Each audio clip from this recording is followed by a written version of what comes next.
दोस्तों, अफगानिस्तान से जब अमेरिकन फोर्सेस हटे थे तो उनका एक मूल कारण था हटने। ये नहीं कि वो लड़ाई हार गए थे या तालिबान ने उनको लड़ाई हरा दी, वो तो एक कॉन्ट्रैक्ट के तहत, एक अग्रीमेंट के तहत बाहर आए थे। अमेरिकन अफगानिस्तान से क्यों गए, उसका डायरेक्ट रिलेशन है कि अजीत डोवाल साहब मॉस्को क्यों पहुंचे। चाइना क्या कर रहा है दोस्तों, पीठ पीछे सबको पैसे दे रहा है। फ्री में ना नॉर्थ कोरिया कर रहा है, फ्री में ना तुर्की कर रहा है, फ्री में ना ईरान कर रहा है। सारा इलाके का जो टेम्परेचर बढ़ा हुआ था, वो टेम्परेचर धीरे धीरे धीरे धीरे शांत हो गया। और इससे सबसे बड़ा खतरा हुआ चाइना को दोस्तों।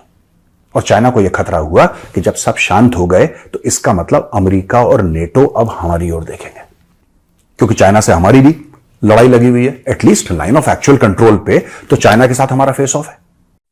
নমস্কার, আপনাদের সবাইকে স্বাগত। কিছু সময় আগে প্রধানমন্ত্রী নরেন্দ্র মোদী প্রথমে রাশিয়া যান, তার কিছুদিন পরে প্রধানমন্ত্রী ইউক্রেন যান। প্রায় 2 বছরের বেশি সময় ধরে যুদ্ধ চলছে, আর সবাই বলছে এই যুদ্ধ শেষ করতে পারে একমাত্র ভারত। এইসবের মধ্যে বড় পদক্ষেপ ভারতের এনএসএ অজিত ডোভাল পৌঁছে গেছেন রাশিয়া। এই বিষয়ে ভারতীয় মেজর গৌরব আরিয়া কি বলেছেন শুনুন। दोस्तों, यूक्रेन और रूस का मामला और भारत और चीन का मामला, एक युद्ध और एक तनाव। युद्ध कौन सा? यूक्रेन और रूस का युद्ध, और भारत और चीन के बीच में लाइन ऑफ एक्चुअल कंट्रोल का जो तनाव है उसको कम करने के लिए, और ये वाला युद्ध जो चल रहा है रूस और यूक्रेन का, उसको खत्म करने के लिए प्रधानमंत्री मोदी ने अब एक ऐसी चाल चली है कि कोई ना कोई निष्कर्ष इसका होगा, निष्कर्ष पे पहुंचेगी बात है। उन्होंने national security adviser Ajit Doval को बोला है कि आप चीनियों से मिलिए, आप रूसियों से मिलिए और इस मामले को सेटल करिए। तो दोस्तों, बात यह हुई है कि एनएसए अजीत डोवाल साहब पहुंच गए मॉस्को, और मॉस्को में उनकी मीटिंग हुई है व्लादिमीर पुतिन से। ये देखिए एक छोटा सा वीडियो। यहां पे आपने देखा किस तरीके से व्लादिमीर पुतिन, जो रूस के प्रेसिडेंट है, वो आ रहे हैं, डोवाल साहब से मिल रहे हैं, और डोवाल साहब ने उनको 2-3 बातें बताई हैं। बोला, साहब देखिए, प्रधानमंत्री मोदी का एक पर्सनल मैसेज मैं आपके पास लेकर आया हूं। यह एक प्लान है, और इस प्लान के तहत, यह भारत का प्लान है, यह प्रधानमंत्री मोदी का प्लान है, मैं लेकर आया हूं यह प्लान, और इस प्लान के तहत अगर हम इस प्लान पे चलेंगे, फेथफुली इस प्लान को एग्जीक्यूट करेंगे, तो रूस और यूक्रेन की लड़ाई खत्म हो जाएगी। दोस्तों, यह बात मैं आज से नहीं, मैं बहुत पहले से कहता चला आया हूं। क्या ऐसा पीस प्लान किसी और देश ने प्रेजेंट करा है? मैं आपसे पूछता हूं आज। आप तो मेरे वीडियोस रोज देखते हैं, आप और भी वीडियोस देखते होंगे, you are well informed people, आप मीडिया देखते हैं, टीवी, सब कुछ देखते हैं, आप पढ़ते हैं। क्या किसी देश ने पुख्ता प्लान प्रेजेंट करा है? क्या किसी भी देश ने, या किसी भी देश के प्रधानमंत्री या राष्ट्रपति ने एक लिखित फॉर्म में कोई ऐसा प्लान प्रेजेंट करा है कि साहब ये प्लान है, इससे सुलह हो सकती है, इससे अमन आ सकता है, इससे शांति हो सकती है? ये मुझे लगता है पहला प्लान है दोस्तों, and I am very sure, क्योंकि जो इसके पहले प्लान बताए गए हैं वो एक तरफा बताए गए हैं कि स्विट्जरलैंड में हम मीटिंग कर लेते हैं, वहां पे 100-150 देशों को बुला लेंगे, रूस को हम गाली दे देंगे, सब लोग रूस को कंडेम करेंगे, सब लोग बोलेंगे जेलेंस्की तुम बहुत बड़े हीरो हो, और कहानी खत्म हो गई। पर ऐसे तो शांति नहीं आती यार। शांति तब आती है जब दोनों लोग एक टेबल पर बैठते हैं, और यह काम भारत कर रहा है, और यह काम भारत की तरफ से मोदी जी कर रहे हैं। तो कई लेवल पे मीटिंग हुई है। एक लेवल पे मोदी जी पुतिन से मिल गए, राइट? एक लेवल पे डॉक्टर जयशंकर मिल गए पुतिन से, और पूरे रशियन जो कैबिनेट है, इसमें उनके एक्सटर्नल अफेयर्स जो देखते हैं, सबसे वो मिले।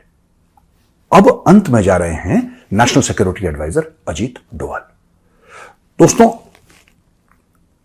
ये क्या प्लान है, ये क्या प्लान हो सकता है, ये तो जब सामने आएगा तब हम पुख्ता तौर पे आपको बता पाएंगे। लेकिन जितनी मैंने स्टडी करी है, वो स्टडी आज मैं आपके सामने पेश करना चाहता हूं।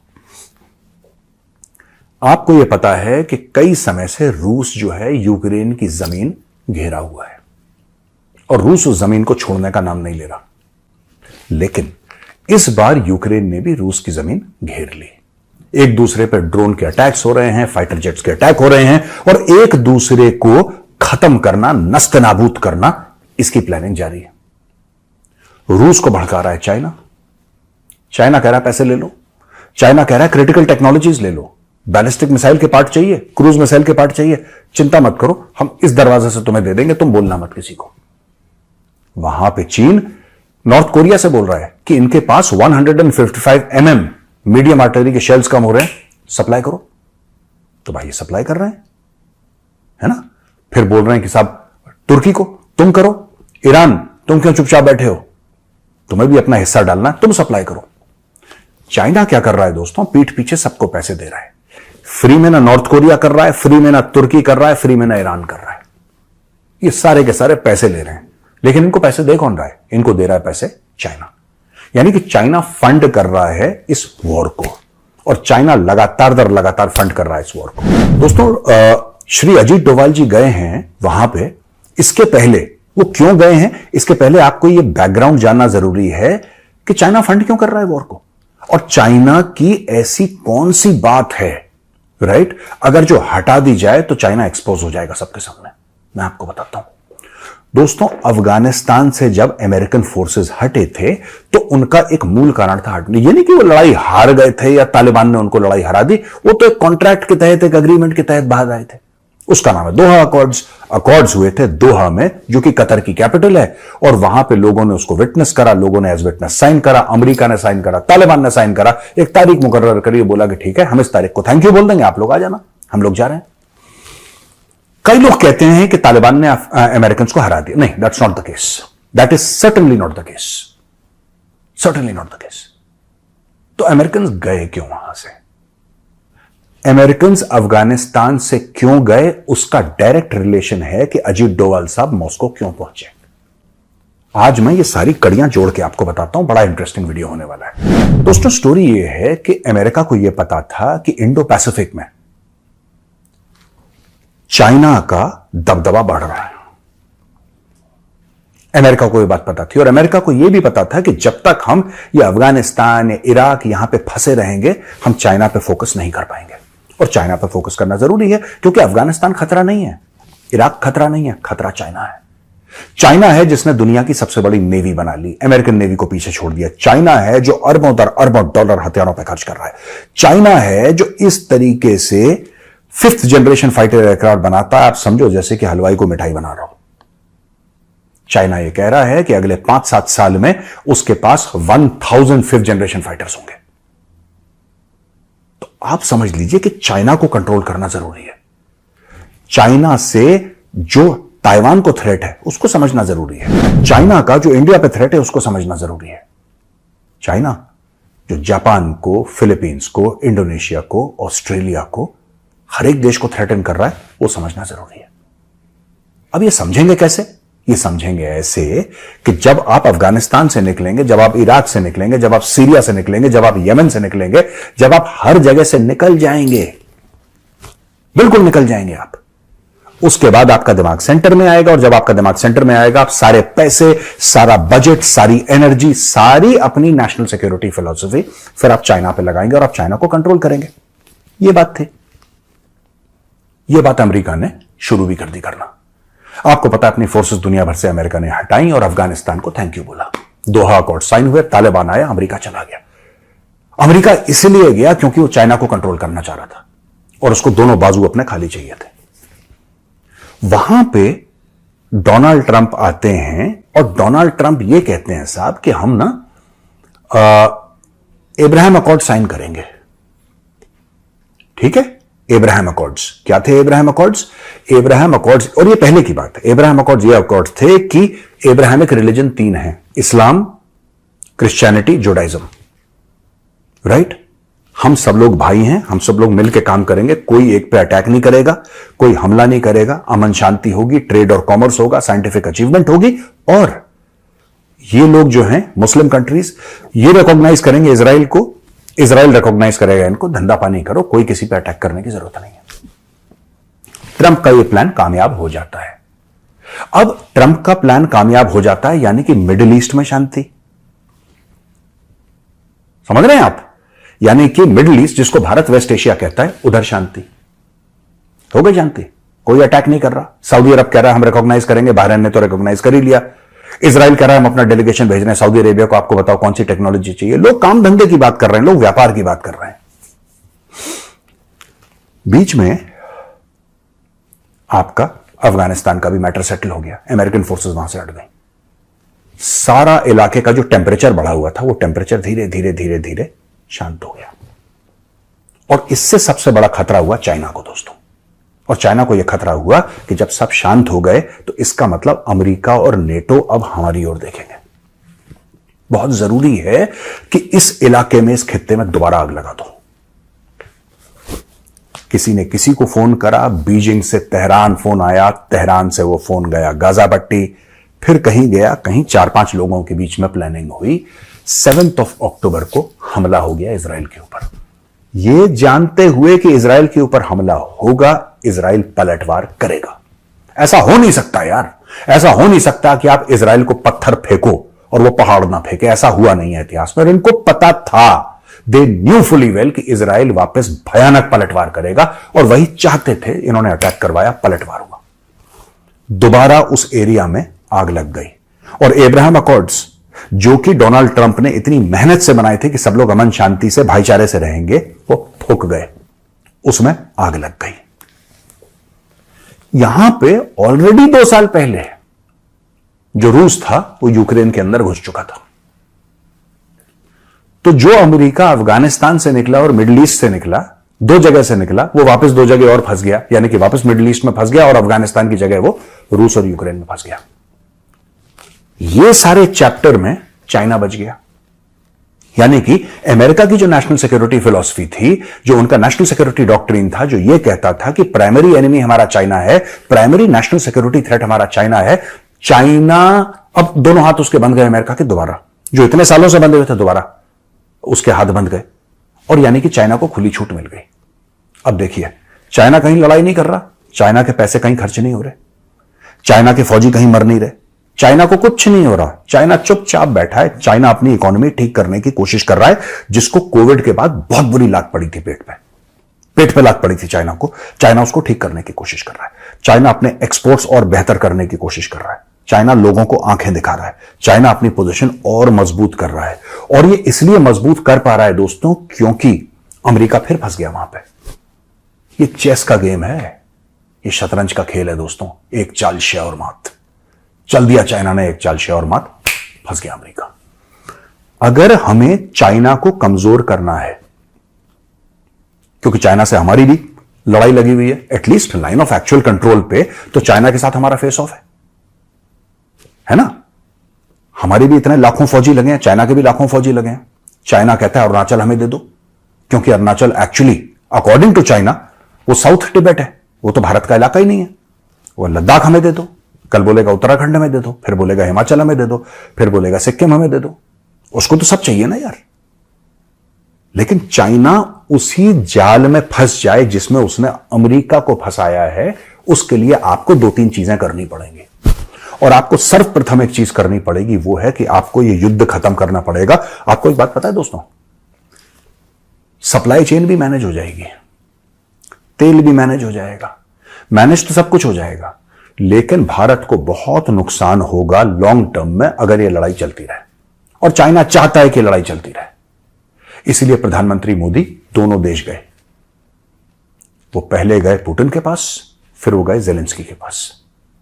डॉक्टर जयशंकर भी मिले पुतिन से, राइट। और यहां पे डोवाल साहब जाके पुतिन से मिलते हैं। दोबारा वो वीडियो देखिए, देख रहे हैं आप वीडियो दोस्तों। ये वही मीटिंग है जिसमें डोवाल साहब एक पीस प्लान लेकर गए हैं, एक शांति प्रस्ताव लेकर गए हैं, क्योंकि भारत भी चाहता है कि युद्ध रुके। और सिर्फ इसलिए ना रुके कि भारत की वाहवाही हो, नहीं, अगर यह युद्ध रुक गया और यहां पे अमन और शांति हो गई, फिर से हम चाइना पे फोकस कर पाएंगे, because the primary threat is China. समझ गए आप कि चाइना के हाथ खुले रहे और चाइना दुनिया पे दबदबा बनाए रखे और अमेरिका को पछाड़ दे। इसलिए चाइना के लिए बहुत जरूरी है कि दुनिया के मुख्तलिफ अलग अलग एरियाज में जंग शुरू रहे, आग लगती रहे, अमेरिका उसमें फंसता रहे। और क्योंकि अमेरिका फंस जाएगा तो नेटो वाले वैसे ही चुप रह जाएंगे, क्योंकि सबसे बड़ा उनमें से डोनर और सबसे बड़ा चैंपियन तो अमेरिका है। एक बार नेटो फंस गया, वहां पर चाइना ने करा बल्ले बल्ले। जबकि जो नेटो कंट्रीज है, या जो नेटो का पूरा सिस्टम है, दैट वाज एंटी रशिया, उसका चाइना से कोई लेना देना नहीं था। लेकिन भारत बार बार यह बोल रहा है कि Russia is not the primary threat, your primary threat is China. चाहे आप जर्मनी की आप नेशनल सिक्योरिटी पॉलिसी ले लें, चाहे आप यूके की ले लें, ठीक है, चाहे आप फ्रांस की ले लें, आप कनाडा की ले लें, आप ऑस्ट्रेलिया की नेशनल सिक्योरिटी पॉलिसी ले लें, या लेटेस्ट अमेरिका की 2024 की नेशनल सिक्योरिटी पॉलिसी ले लें।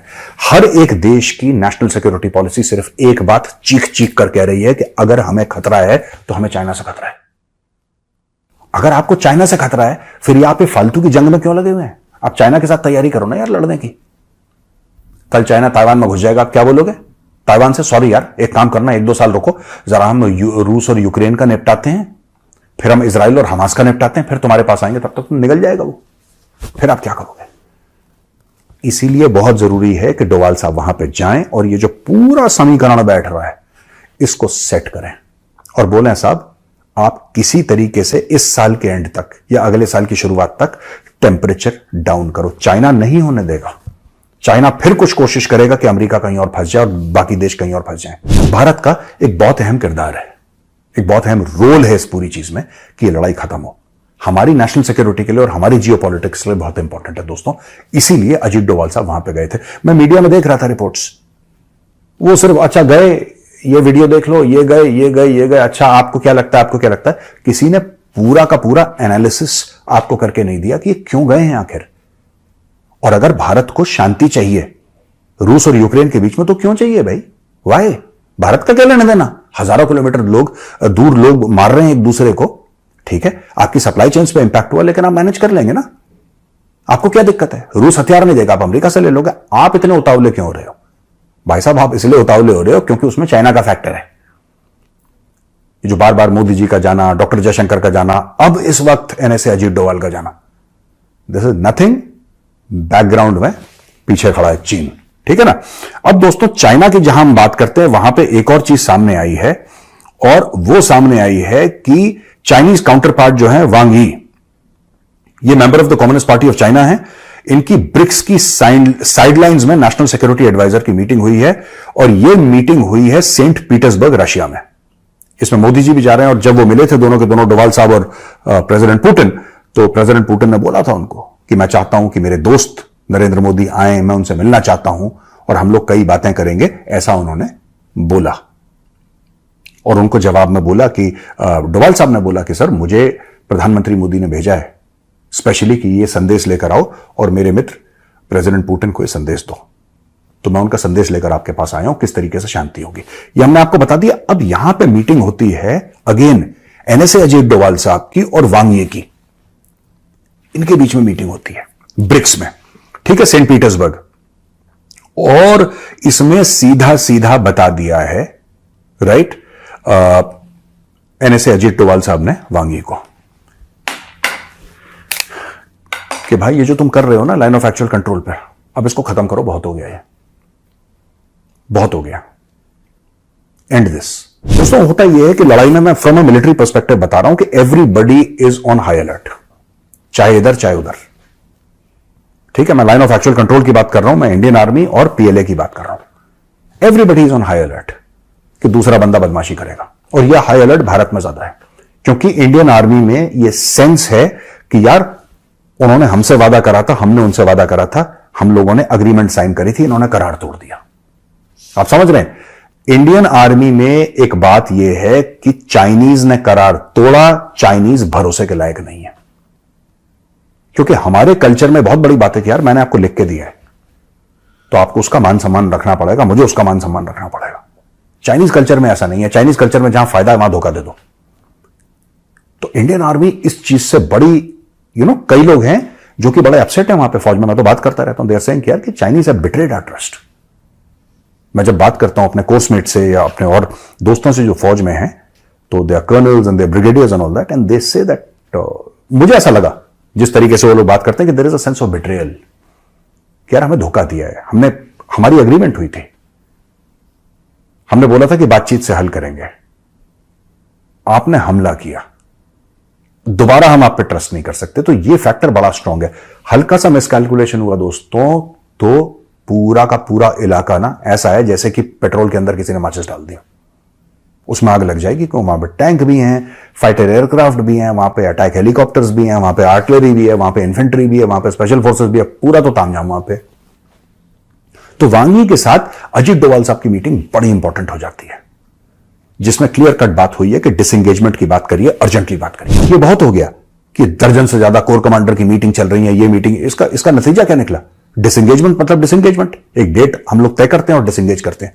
तो मुझे लगता है कि इस बार डोवाल साहब ने दो टूक बात कर दी है वांग यी से, और यह मैसेज शी जिनपिंग के पास सीधा पहुंच जाएगा। জয় হিন্দ, জয় জওয়ান, জয় কিষাণ।